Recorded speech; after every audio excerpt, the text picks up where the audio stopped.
బలపడ్డమే ఎజెండాగా కసరత్తు షురూ చేస్తోంది తెలంగాణ బీజేపీ. ప్రధాన ప్రతిపక్షం కేసుల గడబిడలో ఉంటే ఈ గ్యాప్ ని తమకు అనుగుణంగా వాడుకోవాలన్నది కమలనాథుల ఐడియాగా తెలుస్తోంది. ఈ మేరకు ప్లాన్ ఆఫ్ యాక్షన్ రాసుకోవడానికి వరుసబెట్టి సమావేశాలు జరుపుకుంటుంది కూడా. ముందు సంస్థాగతంగా పటిష్టపడి ఆ తర్వాత పవర్లోకి రావడానికి కష్టపడదాం అంటూ శ్రేణులకు పిలుపునిస్తుంది కూడా. 40 లక్షల సభ్యత్వ నమోదుతో ఆల్ టైమ్ రికార్డ్ క్రియేట్ చేసిన తెలంగాణ బీజేపీ తాజాగా సంస్థాగత పునర్నిర్మాణంపై ఫోకస్ చేసింది. బూత్ కమిటీల నుంచి జిల్లా స్థాయిలో ఎన్నికలు నిర్వహించుకుంటూ ముందుకు సాగుతోంది.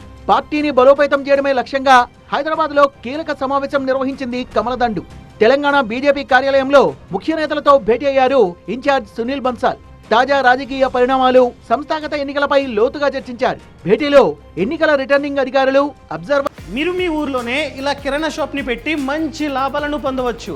అదెలాగో తెలుసుకోవడానికి ఇప్పుడే ఫ్రీడమ్ యాప్ ని డౌన్లోడ్ చేసుకోండి.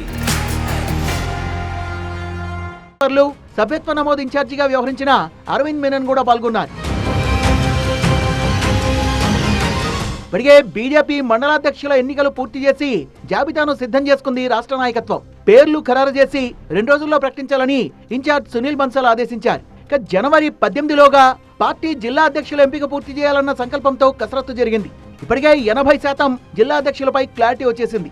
మిగతా జిల్లాలపై ఏకాభిప్రాయం కోసం మంతనాలు జరిగాయి. ముఖ్య నేతల అభిప్రాయాల్ని తీసుకున్నారు సునీల్ బన్సాల్.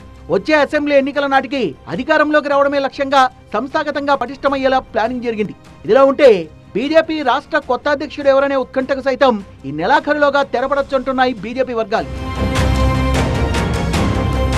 రాష్ట్రంలోని తాజా రాజకీయ పరిణామాలపై కూడా సీరియస్ గా చర్చించారు బీజేపీ ముఖ్య నేతలు. ఇటీవల బీజేపీ రాష్ట్ర కార్యాలయంపై కాంగ్రెస్ యూత్ కార్యకర్తల దాడిని సునీల్ బన్సాల్ దృష్టికి తీసుకెళ్లారు నేతలు. రాష్ట్ర ప్రభుత్వ వైఫల్యాల్ని ఇంకా గట్టిగా ఎండగట్టాలని నేతలకు పిలుపునిచ్చారు ఇన్ఛార్జ్ సునీల్ బన్సాల్. బీఆర్ఎస్ కాంగ్రెస్ దొందు దొందే అన్న స్లోగన్ ని జనంలోకి తీసుకెళ్లడంలో ఇప్పటికే దూకుడు మీదుంది టీబీజేపీ. మార్చిలో రానున్న ఎమ్మెల్సీ ఎన్నికలకు సంబంధించి 3 అభ్యర్థుల్ని ప్రకటించి మిగతా పార్టీల కంటే ముందు నిలబడింది బీజేపీ. ఎట్టి పరిస్థితుల్లోనూ 3 ఎమ్మెల్సీ స్థానాల్ని కైవసం చేసుకోవాలనే పట్టుదలతో ఉంది. త్వరలో రాబోయే స్థానిక సంస్థల ఎన్నికల్లో కూడా సత్తా చాటేలా పార్టీ శ్రేణుల్ని సమాయత్తం చేయాలని డిసైడ్ అయింది బీజేపీ రాష్ట్ర నాయకత్వం.